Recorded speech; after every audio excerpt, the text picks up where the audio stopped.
Hello and welcome to the Hystorians podcast. I'm Liz. And I'm Des. Hi, Des. Hi, Liz. How are you this week? I'm a little bit stressed. A little bit?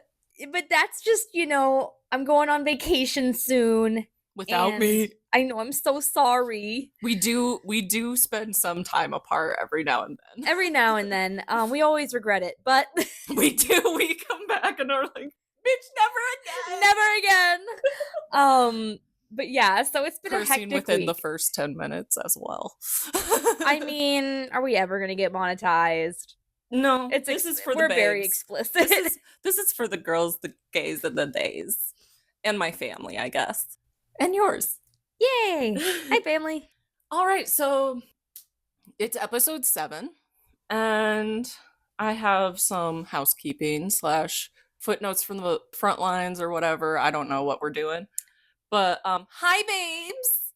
It says, hey, babes. And then, welcome back. Recording this right after the first episode premiered. Not right after. It's thank been you guys for the love. Yes, and oh my gosh, thank you so much. It's been well received so far, and I appreciate that. You all rock, and we appreciate you all so much. Thank you, my family. Thank you. And friends. You the real OGs. If there is a subject or a topic that you would like to hear us talk about or would like us to look a little bit into, send us an email at thehistorianspod@gmail.com. Historian spelled HYSTORIANSPOD @gmail.com. Now back to the subject at hand. I want to jump right into this, babe. As you should. Now, we usually do a prompt. However, because this is a part 2, there was no prompt, and Liz essentially said, hey, if you want to have a free Google search, you can Google something about it. And I have chosen oh my gosh, what? To be blissfully ignorant. I didn't do any search. I want to go in blind because I just want to be here for the ride. Now, do you want to tell the people what you witnessed during my research and everything that might have made you... Every fucking day you were on the couch being like, oh God, oh my God. Like, you just... It was a lot of... I have a bruise currently on my thigh from me slapping a book against my thigh because what I read was so delicious that I was just like, oh, bitch, this is what I live for. And the whole time I'm like, I have to know. We're recording this a day earlier than our usual schedule for ourselves because we cannot wait. Yeah, yeah, so let's just jump in. Give the people what they want.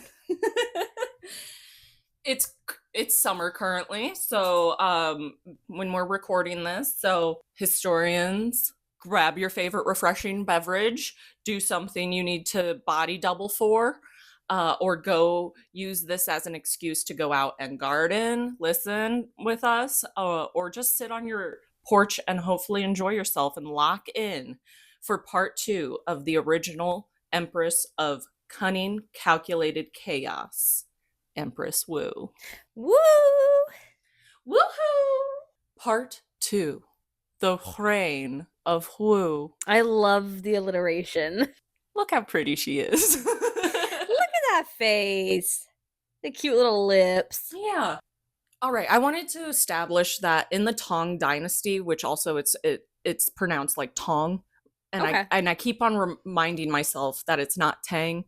I mean, that's just one of them lazy white people things. You know what I mean? Like, we can learn. It's my Midwest. And we're going to. Exactly. So it's tongue as well.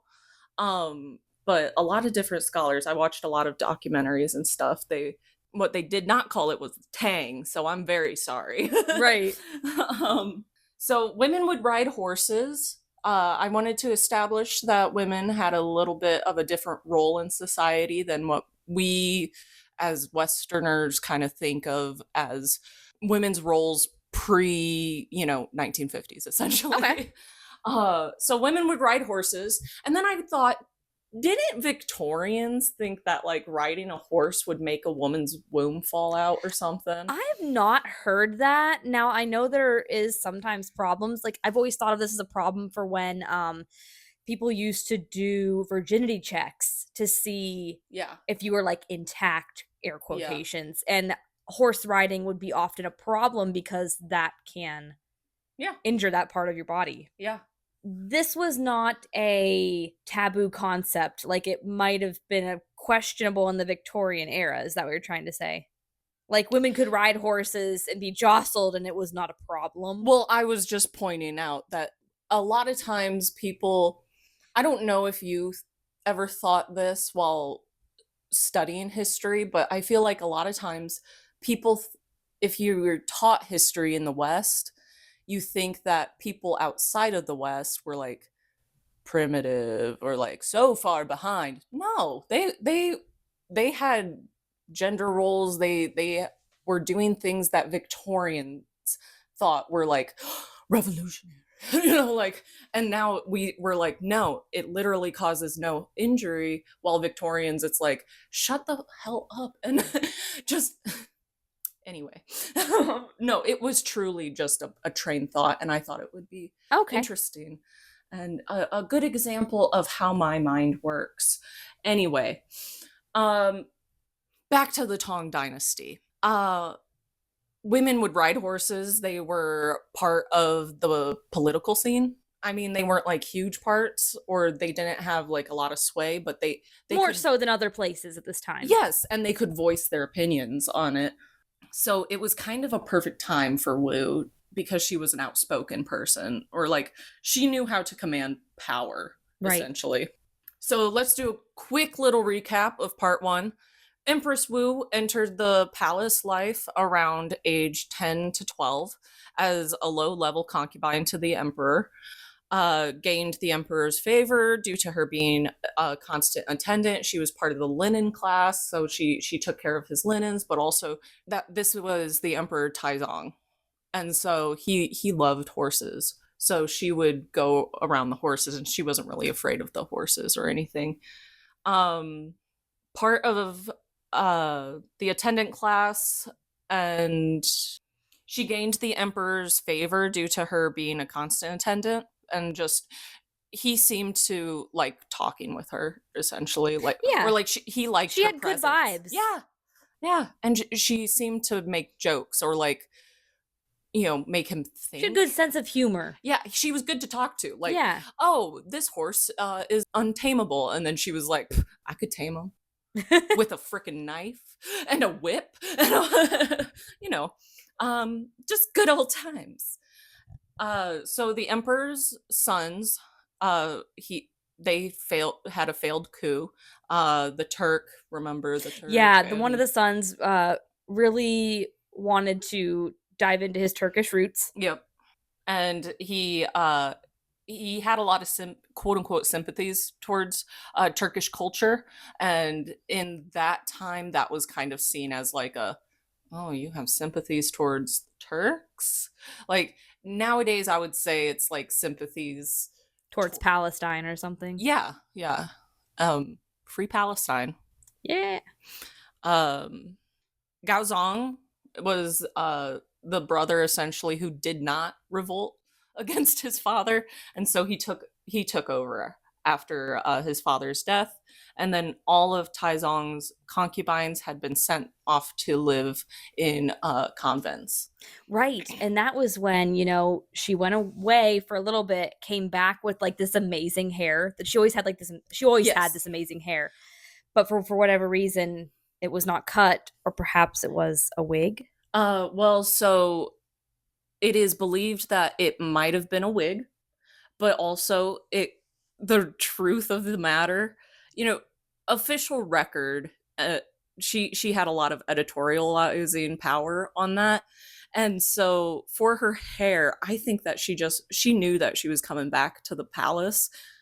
This is speculation on my part and not historical fact. Um, I think that she thought that, of course, I'm going back to the palace. I've been having kind of this thing with Gaozong for a while. Right, she kind of secured her spot in the next generation. I mean, she got pregnant while at the nunnery. You know what? I work. Yeah. Yeah. So he would go to this temple to pray for his father's soul. And then Honey, you ain't praying for your father's soul. You doing it in the nunnery. You doing it in the rectory. Rector. Rector. So we left off with Wu's daughter dying. There were whispers that the Empress might have caused or murdered this child because the Empress, she had no children of her own. She had an adopted son from one of Gaozong's concubines. So it was his son, but she adopted him. That's the crown prince. Right. So things are not looking great because also it's not proven that she's done that. There were also whispers that Wu might have done it as like a political chess move. This would have been scandalous. Yes, it was. And so Empress Wang, I want to dive a little deeper into her. She was an important, but she was a side character in this story. But she was a tangential part of Empress Wu's ascension to the throne. She was the only obstacle, essentially. Oh, okay. Empress Wu. Only thing standing in her way. She was like, girl, I know I have this pussy power. Yeah. Jealousy's a disease. Get well soon, bitch. Exactly. And that was Wu Tu Wang. She was like, Wu Tu Wang, yeah. She was like, I've already had 2 of his children. Granted, you killed one, possibly. Maybe not. It could have been Sid's. Right, we don't know, yeah. It could have been a servant who, she had too many blankets or something.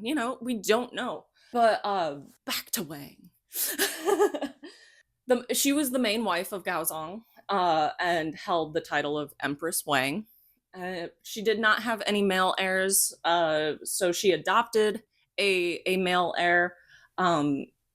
He was a child of one of Gaozong's concubines, so he was the biological child of Gaozong, but not the Empress's biological child.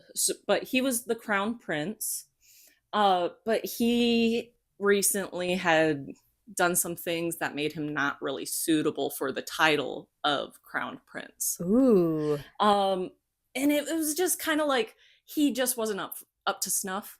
It was like, you are not emperor. Like you're, come on, man. You're the crown prince. There's some certain things expected of you. Granted, he didn't ask to be the crown prince, I'm sure. But, yeah, I get it. Yeah.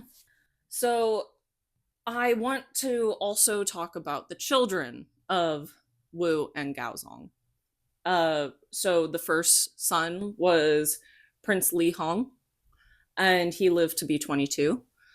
His cause of death was poison. Now, I included causes of death and their ages that they died at because I don't know why, but I'm always interested whenever I see a birth date and a death date.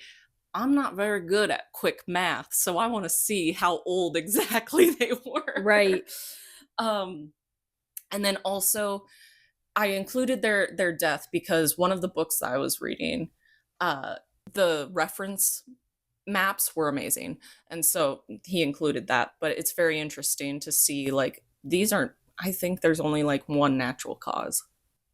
Yeah, a lot of times I feel like in imperial families, if you're in politics, you're probably going to die a not natural. Well, a lot of times, with the Romans, it's questionable. It's yes, could they have died of natural causes? Sure, they could have. Do we know this far ahead into the future? No. Yeah. And a lot of people were rumoring it was poison. We're just as bad as the people gossiping back Fully. then. We only know as much as we've been told. But we also say that. We say, you know what? I don't know. But what I've been told. But this is what I've been told. So then Princess Anding was born in 654. She was the child who was supposedly murdered. Yes, thank you. Prince Shan, he was 30 when he died, but he was born in 654. Now, he was born the same year that daughter had died. Okay. Back to back, kind of. And the historical research or the historical record of this son is very sparse. So it's believed that this child might have been the son of Wu's sister with Gaozong. Wu had her older sister was recently widowed, and she would visit the palace a lot. And records seemingly intentionally scarce about this son. And yeah, so her sister, who was a widow, all of a sudden pregnant. Possibly. After visiting the palace, possibly. But then all of a sudden, within, I would say 9 months at most, after this daughter was born, a son was born. And people are like, that math ain't mathin', Wu. It just wasn't. What you do, Wu? More like, what you do, Gao. Because also, I want to touch upon this. Gaozong seemed to have something with incest or perceived incest because remember, Wu was his father's concubine. Right. Yeah. And he was already getting his dad's sloppy seconds. And it was in Confucius teachings that was a form of incest. You cannot lie with somebody who's lying with your father. And so he did this. He then also did an incest. He did an incest. So this is also kind of perceived Incesting incest. is a verb. Yes, apparently. He seemed to have this draw towards fucking in families because he did this with Wu, his father's sloppy seconds, then quote unquote, I hate saying that, but also it's hilarious. I think of it as funny. I'm sorry. I'm sure some people are like, oh, it's so gross. And I'm like, it's better than calling him your Eskimo dad. I don't know. Pick your poison, people, okay? I can only be so correct, and that level and that bar is very low. Jesus Christ. And I'm willing to admit that. That's on me. I have to sleep with that. Wink, wink. Jesus. Gaozong also fucked her sister. We know this, okay. And then later, she helps Gaozong court her niece. So it's fucked, dude. How dare you make me laugh? About it. But if you think about it. How dare you make me laugh? I'm so sorry. If you think about it, though, that's a smart move. If these people... I will tell you exactly how. Amen. This is a family. This is a family from a background of not necessarily high regard, right? Yeah, they were not a royal family. If I had a sugar daddy, you and I are like sisters. If I had a sugar daddy and he treated me nice and he was fun, gave me money, whatever, would take care of me so that we didn't have to live in the slums. I wouldn't let him fuck my daughter though. Listen, you gotta do what you gotta do. You would not let him fuck my daughter. Hey girl, get in on this because he's got mad money. I mean, yeah. The daughter, that is a little bit weird. Thank you. That is a little bit much. And he was post-stroke at this time too. Oh. Anyway, wow. Girl, you didn't want to jump in his bed, but you send your niece? I'm not even touching upon that in this. So yeah, there's gotta be something going on with that. Anyway, so they had 6 children. 4 of them were one right after the other. And then her last 2, Emperor Ruzong, which I'm so sorry if I mispronounced that, and Princess Taiping. Those 2 are the children that last through the toils of this family. Through the annals of time. Oh, okay. A guy on the news said annals of time this week. He said, this attack is going down in the annals of time. And I went, it's gonna be a hemorrhoid on this ass of this a country, but okay, okay. You say that, girl. You say it. Go off. Are you ready to hear the best thing about this fucking topic? Absolutely, I am. Thank God. Now for the tea, babes. The tea. Oh, I've waited so long for this. So, Wu convinces Gaozong, hey, Empress Wang, she hasn't given you any children. She hasn't done her Empress duties, and I think she might be a witch. Not only is she a bad wife, that bitch a witch. That bitch might be a witch. She doing sorcery. She was like taking reality of it, being like, hey, she hasn't produced you a real heir, you know, wink, wink, kind of thing. But then she's like, but also just in case that doesn't convince you, I seen her talking tongues in the back room. I saw her and Goody Proctor. yeah. Convening Kinda with the sweeten the devil. deal.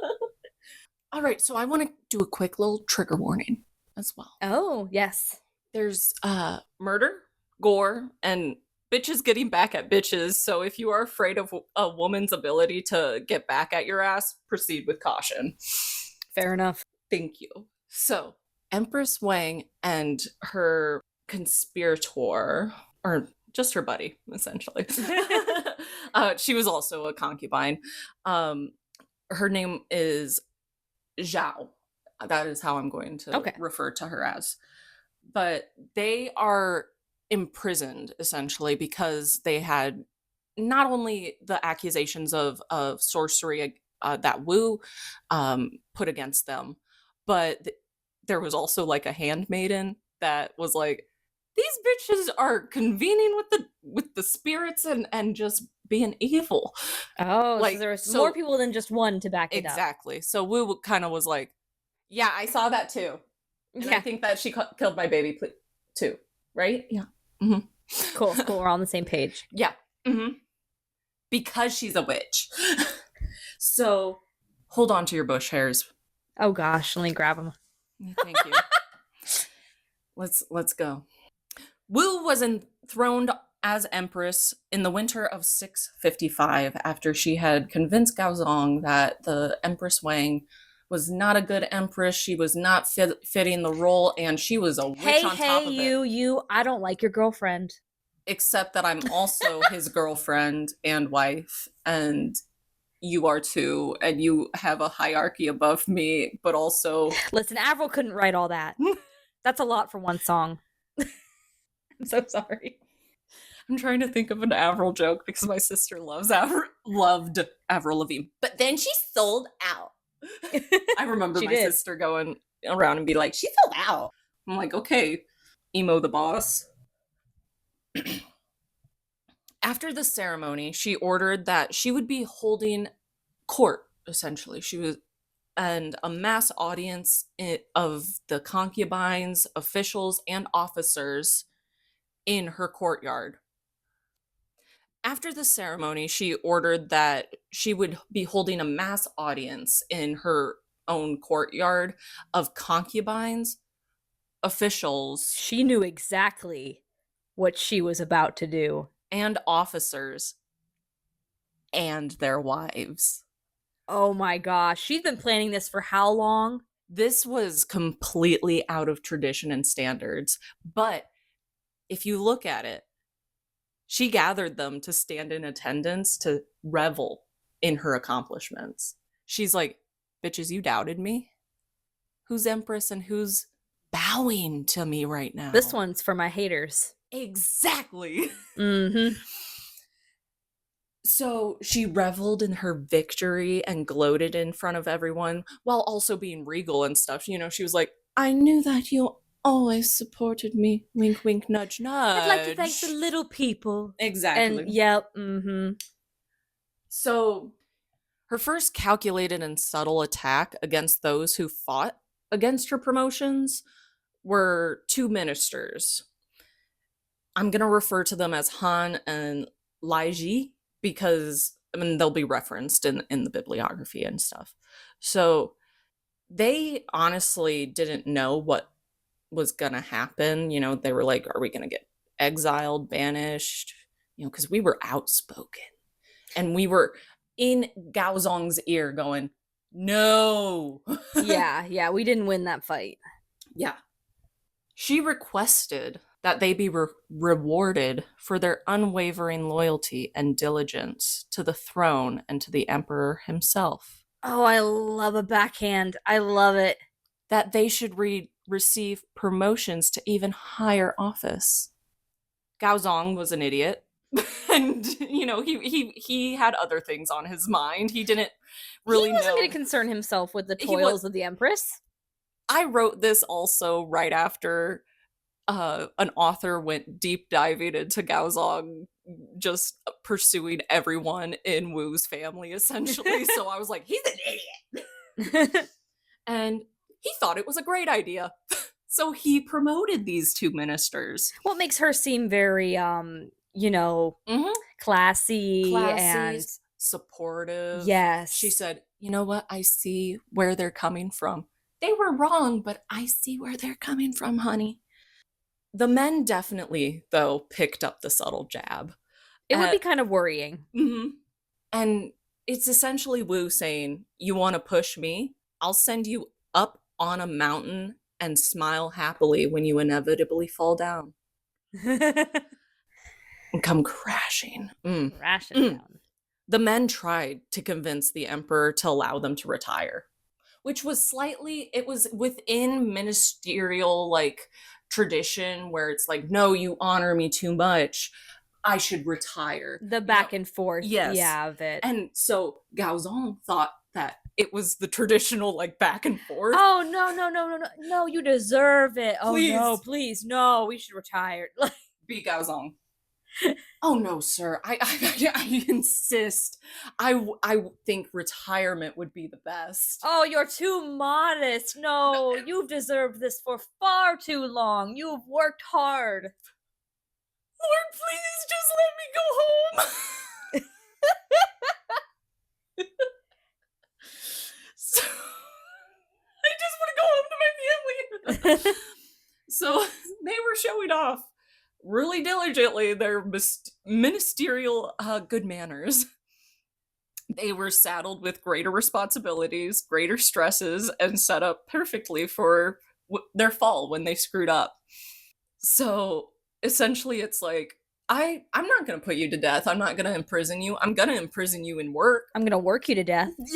Yeah. Amen. Love that. But it seems like she also understood that they were pretty good ministers and officials. So it's like, okay, yeah, you can stay in your position. Yeah. But know who put you in this position and know how quickly it could be taken away. Yeah. So Wu's son, Li Hong, the first son that she had with Gaozong, was officially recognized and named the crown prince, an heir to the throne, even though that he was born when she wasn't even officially one of his concubines. She was still her son's grandfather's. Well, and it sounded too like the other option that was the crown prince wasn't very qualified. You think they don't got a gaggle of male heirs from multiple to choose from? Yeah, exactly. No one's like, one crown prince don't work, I guess we just replace them. Anyways. Empress Wu then imprisoned, as I have said before, imprisoned the past Empress Wang and the pure concubine Zhao. It is important to note that their punishment could have been exile to spend, or exile to a nunnery even. Mm-hmm. There was options. It wasn't just they could one option. They could have spent the rest of their lives in leisure and well taken care of at one of the hundreds of palaces throughout China that the emperor had. Yeah. Instead, they were imprisoned in a small compound about the size of this living room. Not very big to our listeners. I referenced it as the Ireland apartment. Oh, that's rough. So imprisoned. We used to have an apartment that was really small. You could put your hand on either side of the walls. I could. Yeah, you could reach. I have a wingspan of over 6 feet, and it was bad. It was so fun though. It was so fun, worth it. It was a great apartment. So they were imprisoned in a small compound. that was located on the main palace grounds. So where the emperor was. So she could visit them, of course. But off of the main footpaths. Mm. So they were tucked away. I like how she thinks. I knew you would. They were bricked in. Only opening was a slot for food. And before I say this information, I want to tell you that in the Tang dynasty, vanity was something that women could throw around. You know, like, I'm very beautiful. And the beauty standards of that time were plump figures, makeup, look well groomed. Mm-hmm. You know, if you had the time and the money. Amen, sister. If you had the time to take care of yourself, that's how you did it. That's how you show I'm wealthy. Have fun doing that in the hole, bitches. Have fun doing that with mud. Yeah, so that's probably what they thought. Honestly. Yeah. So she took away all vanity related products, which were they were raised around a culture where beauty and vanity were a woman's main pride. Mm-hmm. You know, she couldn't be a high class merchant or like other positions in society, but she could be beautiful. Right. They were forced to live in squalor. They had gone from a life of being waited on hand and foot by servants since they were young teens. So they didn't know how to like take care of things on a compound that is essentially a prison cell. Right. She also took away their titles, their names essentially. And what do you have if you do not have your name?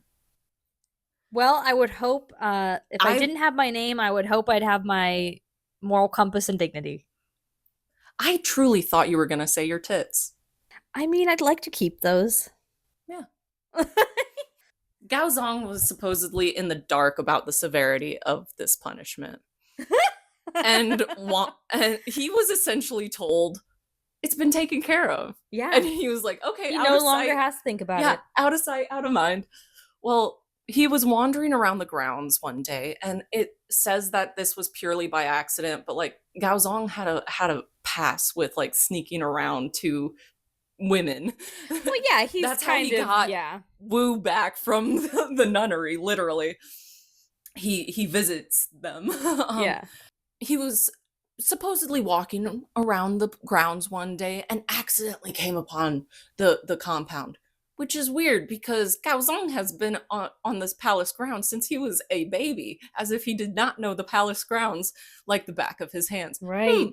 When did this little compound come up? Yeah, when did I sign for this? Literally. I don't remember getting a contractor for this.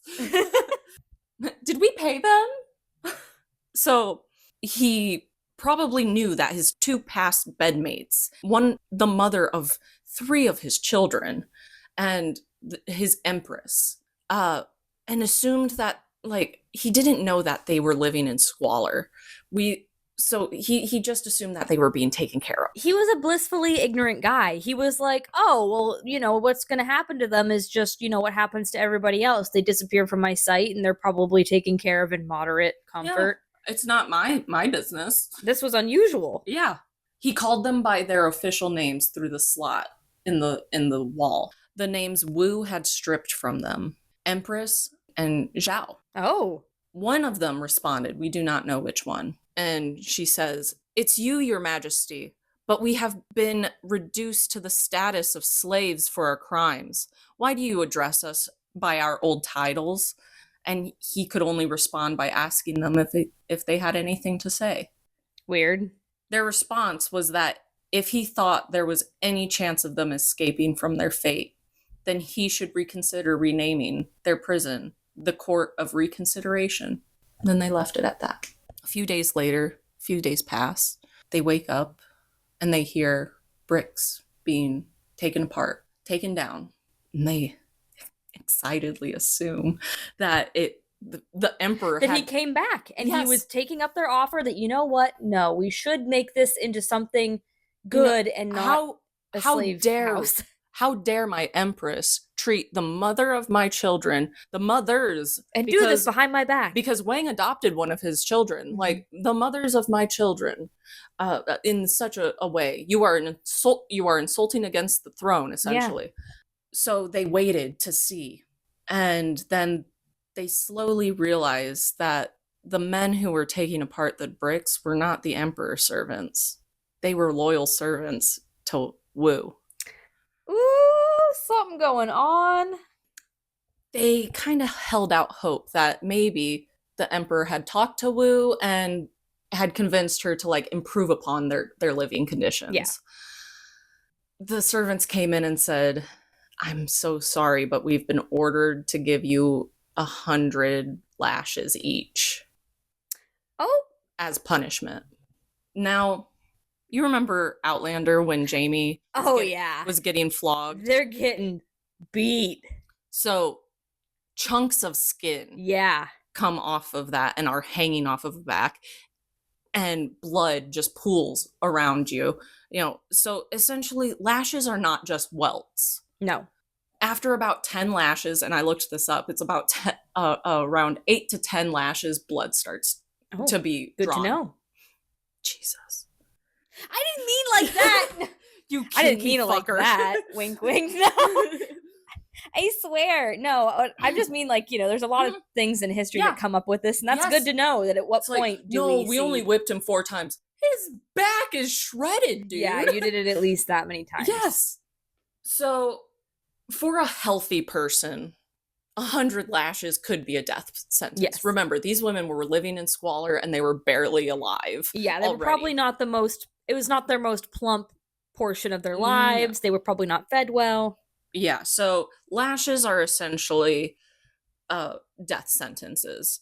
Former Empress Wang refused to let her feelings towards the situation show, and she said, "I wish my former husband every happiness in the future.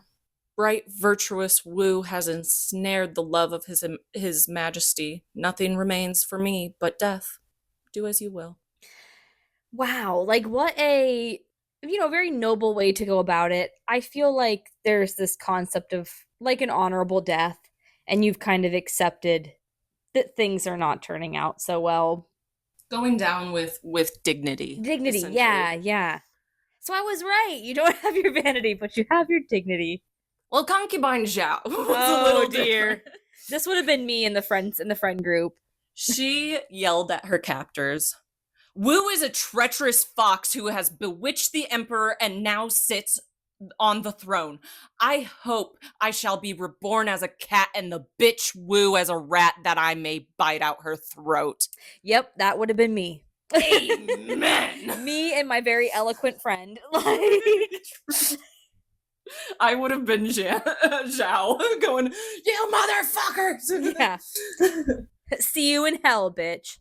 We do not know if Wu was around to hear this curse. Also, Wu, like on a bunch of historical records, she's referred to as the treacherous fox. So that's where they find the treacherous fox is that speech. Yes. We do not know if Wu was around to hear this curse, but once the lashes were carried out, their hands and feet were hacked off. Ooh. And their arms and legs were smashed and broken, and they were manipulated into fitting into vats of wine. Oh wow. Yes, they were somehow still alive after the lashings. I was gonna say they had to have been dead by now. No, they were alive. Oh my gosh. Where they it took them several days to die afterwards. Yeah. Now, this next little part is reported, but it's so cinematic that I'm like, it might have been 70-30, you know? Yeah. I don't know. It's just so juicy. I swear. Things happening at this time, they were Hollywood writers that should have been born in like the 80s. Yeah. You know, and so that we could be getting these plots or these speeches. Oh my gosh, these villain speeches. So The two women were folded and manipulated and crammed into these vats and wine casks, waiting, essentially pleading for death. Right. The life slowly draining from them. Wu comes to see them, and in that visit, she spoke about what will be carried out once they finally die. The decisions that had been made regarding to their post. This some villain shit. This some I just thought I'd pop by to wish you all the best in the afterlife and give you a little glimpse at what's going to happen when you're no longer here. Here's what I imagine is the two women in their vats, like next to each other, and Wu coming in and like circling them like someone with prey. Yeah. And then also like crouching down to tell them these things. Yeah. Because their heads, just I'm poking out of the cask are poking out of the casks. Because they lived for a couple of days, they were breathing. Yeah. The decisions that have been made regarding their posthumous names. Traditionally, the deceased were given temple names. These names were designed to help /prove/show their fortunes in the afterlife and hopefully take them with them into their next life for good fortune in their next lives. So this was a major deal to Wu and these women, to be stripped of your titles even in your death. And Wu was so willing to go out of her way for this. Like, this, you do not fuck with somebody's afterlife, essentially. Right. It would have been petty. Yes. To make an exception on the temple names for the former Empress and Zhao. The former Empress would be known as Python. Ooh. And Zhao would be known as Owl. These names were believed to be near guarantees that they would be reincarnated into such creatures. So it's kind of like manifesting what you would be in the next life kind of thing. And it could possibly have been done by Wu to poo-poo Zhao's cat-related curse upon her. She can't come back as a cat to rip out Wu's neck. Have fun being a cat, you owl. Yeah. You know, it's just, she wasn't like super superstitious, but like, it's very interesting that she went out of her way to be like, no, you're not coming back as the cat. You're coming back as an owl, bitch. That doesn't make much sense, though, because an owl would still hunt rats. I don't think she looked too deep into it. She was like, you know what? Your curse was coming back as a cat. Well, switching it up on you. Haha, you came back as an owl. Yeah. You know, like, yeah. Just any way to get back. That negates the curse. Legalese. Yeah, yeah. So, take that in. These women were just this was within a couple of, I don't know if it was weeks or months, within her taking the throne. She did this. She what's the word? She was very purposeful in her intentions, it seemed like. She must have planned this in the time that she was moving upward. That what would I do if I ever got to be in that position? And she had plans. She did. She thought about, I think of her as an anxiety girly because she thought of every possible situation and she figured out what she would do in those situations. She was doing chess in her head. Yeah, she was playing chess. So Wu is said to have commented after the women died, now those witches can get drunk to their bones. Ooh. Because remember, they were put in casks of wine. Now, this is very interesting, and I am so glad that this information survived. A saying or allegory that was popular at this time was intoxicated unto the melting of the marrow. Oh. And it appears to have been a contemporary poetic reference to orgasm. So Wu's chosen means of execution for women who shared the marriage bed with Gaozong seemed to be a brutally literal enactment of sexual ecstasy, essentially saying fuck them both to death. I love that. That's wild as hell. Amen. That is so poetic. I know that when I read that was what gave me the bruise on my thigh. I slapped that book down book down, and I was like, She's a poet. She's a poet. Oh my god. That's the most poetic. Genius. That's the most poetic, like, petty revenge I've ever heard. Yeah. Ugh. So I want to check in with you. Oh my gosh.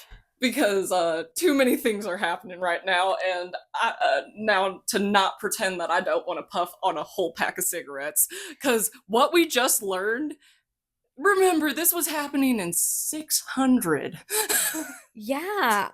I mean, Juicy, juicy, juicy. it is. Like, that's just crazy. It's insanity. We're not even at the reign of Wu. But because God damn. No, and because I loved this thing, I kind of let it take up a majority of. Oh, okay. So it's going to be a slightly quicker rundown. That's okay. But honestly, I just wanted to establish that Wu kind of, like, she worked to get to the position that of Empress, of being holding the title of China's first and only female emperor. Wow. So the reign of Wu, her son, as I said before, was officially the crown prince. The court moved to a different city. Wu had recently given birth, and they didn't know if she was going to be able to make the trip with the court and to the new palace. But she made sure that she went with them immediately on that first, like, trek, because she seemed eager to leave the palace due to claims that she had been plagued by nightmares of her former Gaozong bedmates. Ooh, she's getting a little haunted by those very traumatic deaths. Mm-hmm. She would claim that she would see them tattered, bloodied, and with their matted hair, because again, they were living in squalor, and she'd see them in her nightmares, and it's like, oh. Gaozong, all throughout this time, again, he was just told it's taken care of. Right. And he was in poorly health. Like, he had always kind of not been the most healthy person. Like, he was the kid that was like, he can't run very fast, okay? Or else he'll get the tremors. Like, he might have had a series of strokes in 660. And it was a very prolonged recuperation and recovery time. He had a weak constitution throughout his life. Again, he was not his father's first pick for emperor. Right. He had older brothers. The only pick he for was emperor the only after that little debacle. Yeah, he was the only pick who did not, like, fully try to exile or kill him. He took a step back from many official duties, and Empress Wu began acting as regent, essentially, in his place. I like to refer things in my mind. That's how I'm able to remember things. And immediately I thought of Edith Wilson, wife of President Woodrow Wilson. He had a stroke, and she is believed and said, because she'd be at his bedside and then give his quote unquote orders. She kind of stepped up to make sure things went smoothly still. And it's like she would give her his quote unquote orders after, closing the door behind her, being like, Woodrow would like you to do this. In 674, Wu and Gaozong took on new titles to ensure their distinction from previous rulers. Tian Huang, Heavenly Sovereign, and Tian Hu, Heavenly Empress. In 675, Li Hong, the crown prince, was very popular and intelligent, and he was, of course, the heir apparent. Although he argued publicly with his mother over the brutal treatment of the previous pure consort Zhao's daughters. So not only did she, like, torture their mother in a vat of wine, she went down the family line. Yes. After this argument, Li Hong mysteriously died unexpectedly soon after. So, ooh. And it's whispered that Wu might have poisoned him, but it's not confirmed. Right. But also remember in part one, a lot of historians are like, I don't. She didn't really do these terrible, terrible like torture things to her own children. Right. So it's like, well, I don't know. He was the crown prince. I'm sure there were a lot of people aiming for his neck. Right. In 683, the actual death of Gaozong happened. In 684, Junsong, their son, ruled as emperor for 6 weeks, which also, I'm so sorry, listeners. I am Midwesterner and I have a very lazy Midwestern tongue, but if you have like a pronunciation, phonetic pronunciation, send that our way, babes. Yeah. I love to learn. Please let me learn. He rules for 6 weeks, essentially. He gets deposed and replaced by his brother Ruzong, which I was talking about before. There was a rebellion, and in the same year, Helen's possible son, but Prince Jian commits suicide in the province. So probably sent like orders to commit suicide, because during this time also suicide wasn't as like demonized as it is now. It was more of the more not regal, more honorable, thank you, way to be executed, essentially by your own hand. 687, I just wanted to include this because for some reason it was included in this timeline. A farmer reports that one of his hens had turned into a rooster. Work, king. So is this supposed to be like a prophecy? Yes, it was a prophecy, essentially. I love it. I was like, work. In 690, Wu deposes her son and proclaims herself as the sovereign ruler of China. You go, girl. Officially. And not regent. She was like, I am the emperor. Yeah. Empress. In 698, Junsong returned from exile to become the crown prince again. He was appointed the head of 2 armies, essentially to repel foreign invaders. She was like, well, your brother didn't work out, so you want another crack at this? I know that we only gave you 6 weeks, but like, come on back. You fucked up your probationary period last time, but we're willing. I'm feeling generous. Yeah. And also I'm getting a little old. Yeah. In 705, an advisor's appointee was lynched and murdered, and that caused Wu to decide to retire to the Palace of Dawn. And that is where she died a couple of months later, and her son returned to power. Junsong returned to power and became emperor. In 710, he was poisoned by his own wife, Empress Wei. Oh my gosh. I mean... And you know what? I was like, kings with their food tasters. I get it now. I get it. You have to. It was... A lot of these deaths of poisoning deaths happened at like family dinners. Yeah. So his sister, the Princess of Peace, Taiping, had a lot of supporters. She earned her name, Princess of Peace. Especially in comparison to her mother, I'm pretty sure the bar was in hell for being peaceful. Well, think about the People's Princess. Yeah. Diana. Yeah. We saw her and we were like, yes, she is the people's. She's the one. Yeah.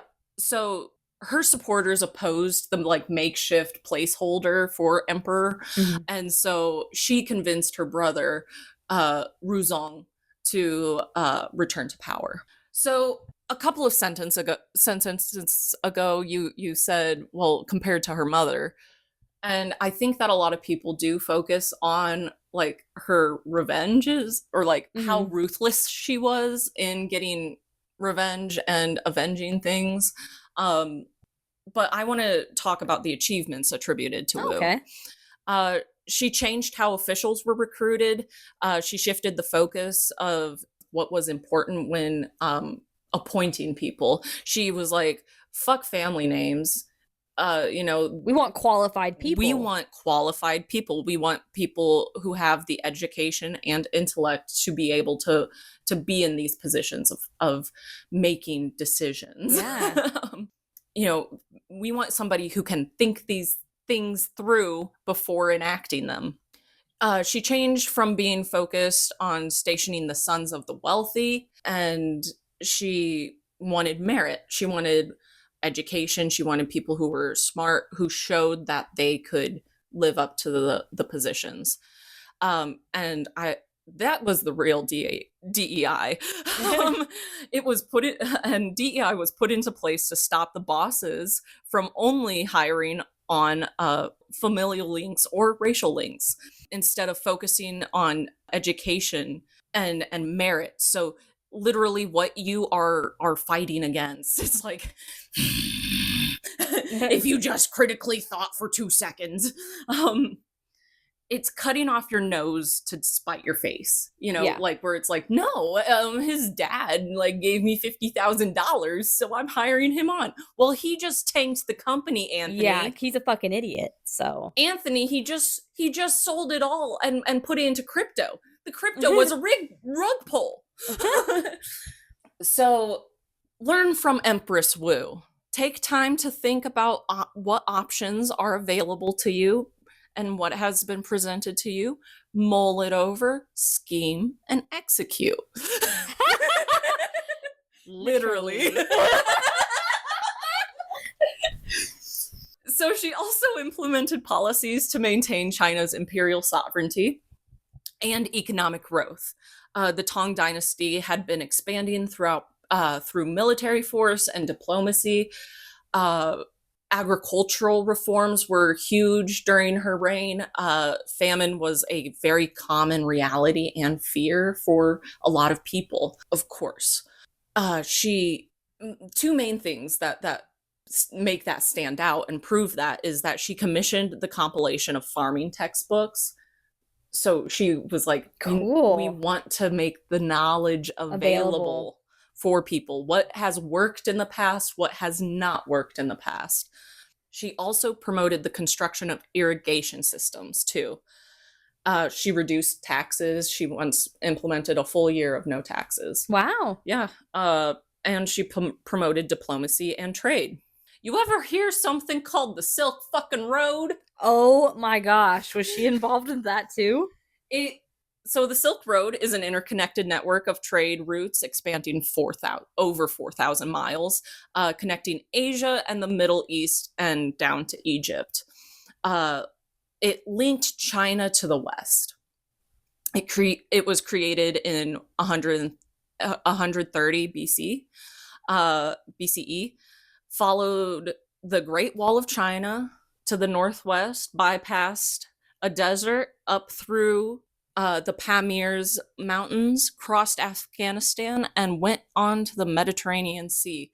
It was what made trade and the merchant class rocket. Yeah. It opened up everything. I could honestly, I might do an episode. You could do a whole episode on the Silk Road, honestly. On trade throughout the world. Empress Wu and the Silk Road, she established postings with guards and military personnel in better / more frequent increments along the routes throughout China to ensure merchant safety against bandits and road. Well, it also creates jobs, so that's good. Yes, exactly. And they had outposts. Yeah. She was like, no, we need to have more frequent outposts. Yeah. The Tang dynasty had many diplomats and merchants from around the world. Like they not loved, but like we're into. They depict a lot of people from Europe and everything in court, in their palace.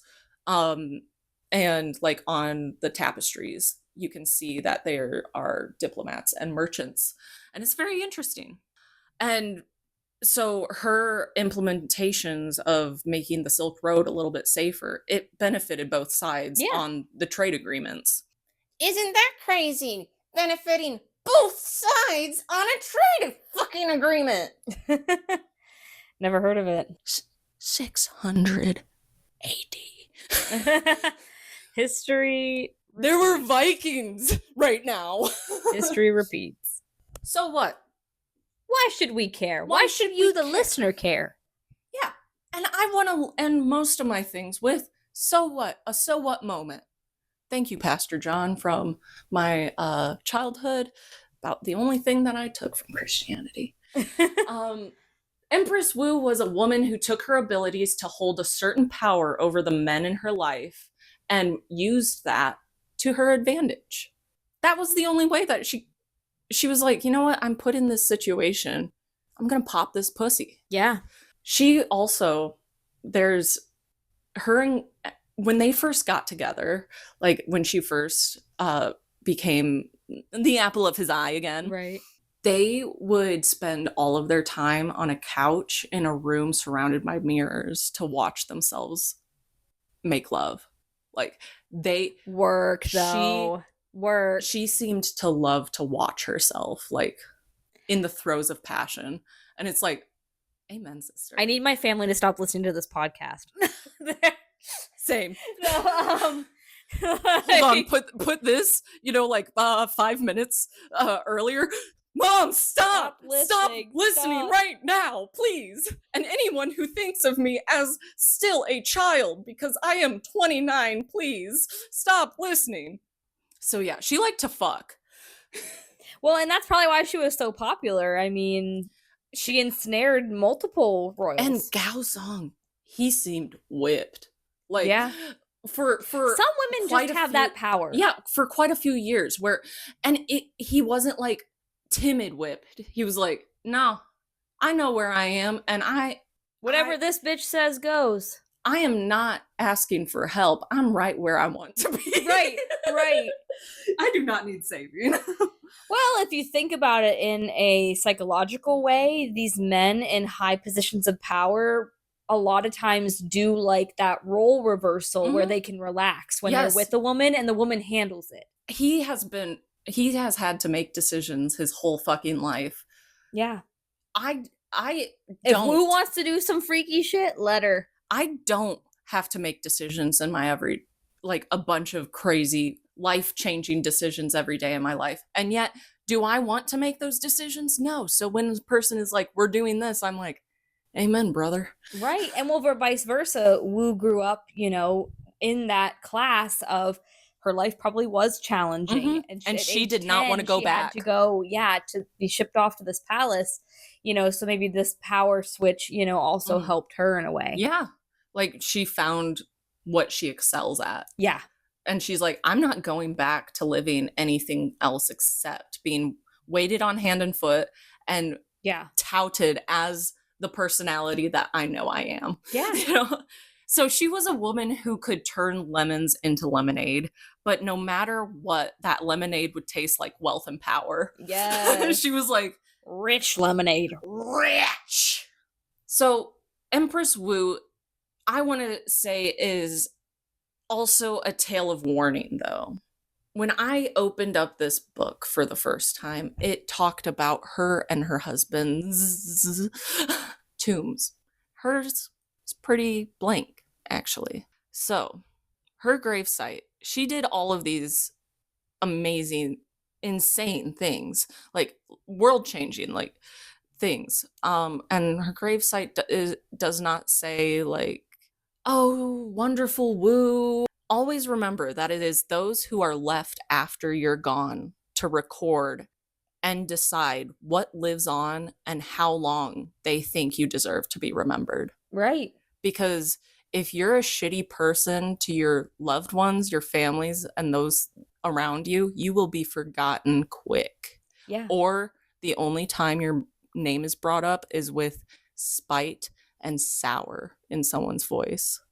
That reminds me of the one quote, I say it often, but I don't know where I heard it, but it's some people cause happiness wherever they go, others whenever they go. Oh, bitch, that's a beautiful one. Yes. And so it's like her sons did not go out of their way to make sure that people knew that this was their cherished mother. I'm not going to say loving because it's very different. Like, culturally, it's like, oh, she was never around. Well, she was the Empress, Yeah. and your father was the Can't really do emperor. much You about were that. you were being raised by governors, essentially. Yeah. And so it's like, oh, cherished Wu or anything. No, it's rather blank. And instead, she's remembered as the treacherous fox. So it's like, but no matter what, they cannot deny she was clever and cunning. Right.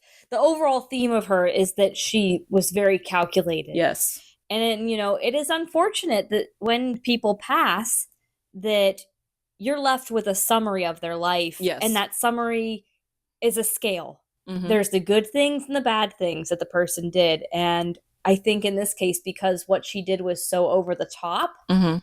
bad, that it's kind of, the scale's tilted a little bit, despite her doing all that amazing things during her reign. Mhm. Yeah. And this is why I love history. Yeah. And is like, and you can also kind of, it's fun to kind of go armchair detective, armchair psychologist, and everything. So I also want to say all these things are alleged. Right. Read the sources yourself, Read the critically sources. think. But I really, really enjoyed a book. Oh, Lord. Where is it? There it is. I really, really enjoyed the book by Jonathan Clements. Okay. Wu, the Chinese empress who schemed, seduced, and murdered her way to becoming a living god. I love that. That's that's an amazing title.